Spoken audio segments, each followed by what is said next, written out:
আপনার ঈমানকে নিয়ে আপনি কেমনে বেঁচে থাকবেন? এত বাধা বিঘ্ন আপনার মাঝে উপস্থাপিত হয়েছে যে বাধা বিঘ্নের জন্য বাধা এরকমভাবে তার উপর বাধা বিঘ্ন হয়ে দাঁড়াচ্ছে।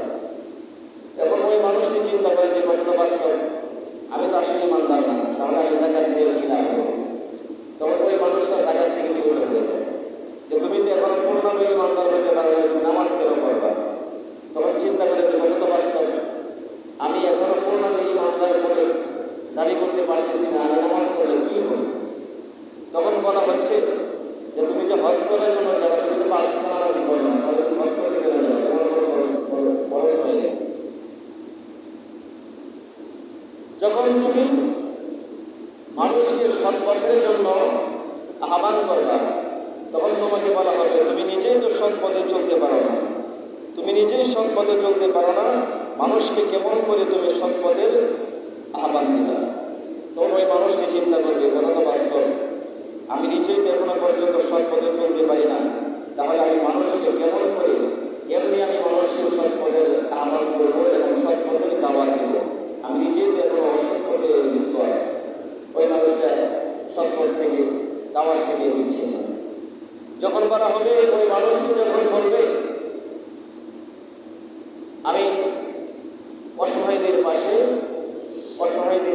আমি থাকতে চাই, তখন তাকে বলা হবে যে তুমি নিজেই তো এখনো পর্যন্ত সহায়, তুমি কেমন করে মানুষকে অসহায়দের পাশে দাঁড়াবে? ওই মানুষটা চিন্তা করবে কথা তো বাস্তব, আমি নিজেই তো এখনো পর্যন্ত সহায়, আমি কেমন অসহায়দের পাশে দাঁড়াবো? তাকে বলা হবে, সে বলবে যে আমি আল্লাহ তাআলার বিধান, আল্লাহ তাআলার হুকুম, নারী পর্দা করা ফরজ। নারী পর্দা করা কি ফরজ? মানে ফরজে আইন, যে পর্দার সম্পর্কে আল্লাহ তাআলা কোরআনের পবিত্র কালামুল্লাহর আয়াত নাযিল করেছে। যখন একজন আরেকজনকে বলবে পর্দা করা ফরজ, আপনি পর্দা করেন, পর্দা আল্লাহ তাআলার বিধান, আপনার উপর পর্দা করা ফরজ হয়েছে, তখন ওই মানুষকে বলা বলবে যে তোমার ঘরেই তো এখনো পর্যন্ত পর্দা করে না, তুমি কিসের পর্দার দাওয়াত দিবা? তুমি পর্দার থেকে বিচ্ছিন্ন হয়ে যাও, চলে যাও। আগে নিজের কন্ট্রোলিং করো, পূর্ণাঙ্গভাবে ঈমান আকীদার উপরে তুমি চলার করে চেষ্টা করো।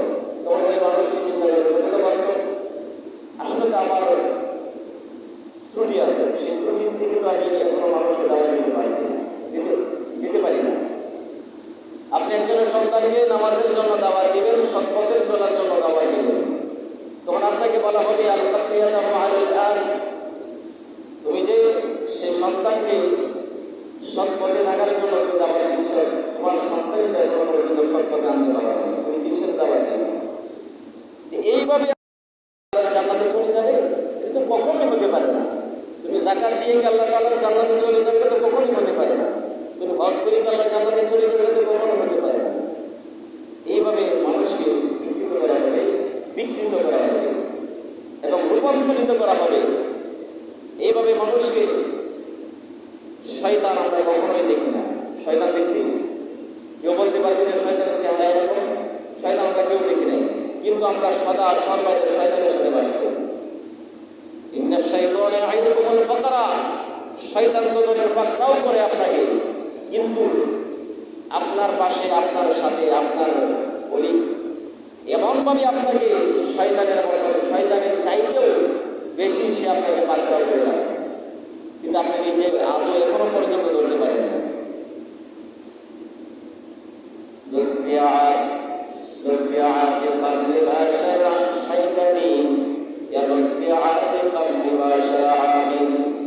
শয়তান নিজেই কয় কি জানেন? আমি ওই মানুষটাকে দেখি 1000 মাইল দূরে থাকি। মানে শয়তান দেখে মানুষ দূরে থাকার কথা না, কিন্তু শয়তান নিজেই বলতেছে আমি এই মানুষটাকে দেখে 1000 মাইল দূরে থাকি। কেন?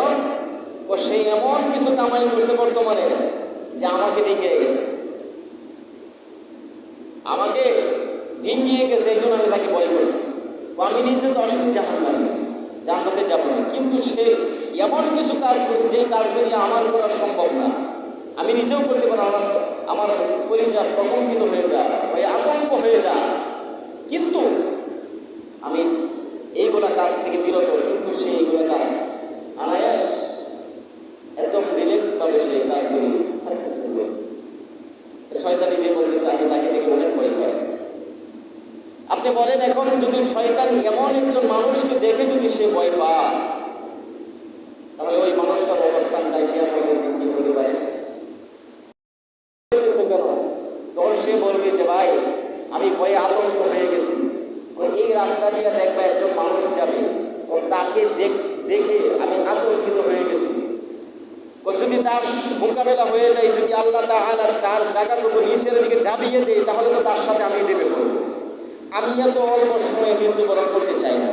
এই জন্য তাকে দেখে আমি রাস্তাটা ক্লিয়ার করে দিলাম এবং অন্য রাস্তা দিয়ে দৌড়ে গেছি, যে তার আবাস এবং তার গ্রাম আমার শরীরে যেন না লেগে যায়, এই জন্য আমি দৌড়েছি। আর ওই হাদিসের ভাষায় বলা হয়েছে শয়তান আরেক দল মানুষকে দেখে দৌড়াইতে থাকবে, কানে হাত ধরে। কি ধরে? কানে হাত দৌড়াইতে থাকবে। কখন? মসজিদে আজান হয় কতবার? 5 বার। কয়বার? 5 বার মসজিদে আজান হয়। যখন মসজিদে আজান হয় তখন শয়তান চতুর্দিক দিয়ে বলার করে 2 আঙ্গুল, এই যে এই সাক্ষী আঙ্গুল 2টা কানে ঢুকিয়ে সে পাগলের মতন দৌড়াইতে থাকে। মানে ততক্ষণ পর্যন্ত দৌড়াইবে যতক্ষণ পর্যন্ত কাজা আজানের আওয়াজ তার কানের ভিতরে প্রবেশ করবে। দেখা যায় দৌড়াইতেছে, হট করে দাঁড়াইছে, দাঁড়িয়ে দেখি এখনো আজান হচ্ছেই, কারণ এখন তো ঘন ঘন মসজিদ, আজান হচ্ছেই। এইভাবে শয়তানগুলো দিশা নেই পেয়ে সাগরে বড় নদীতে নিক্ষেপ করে যায়, যে একদম তলদেশে দেওয়ার পরিচেষ্টা করে তলদেশে যায়। এই তলদেশে দেওয়ার পরেও শুনে হাইয়া আলাস সালাহ, শয়তান বলে লা আসমিয়া আমাল খলকে আযান আমলি ইয়া আন্নাসা আমলি শাসনিসা। শয়তান বলে এত হাজার হাজার মাইল অতিক্রম করলাম, সাগর মহাসাগরে এসে পড়লাম, পানির তলদেশে চলে গেলাম,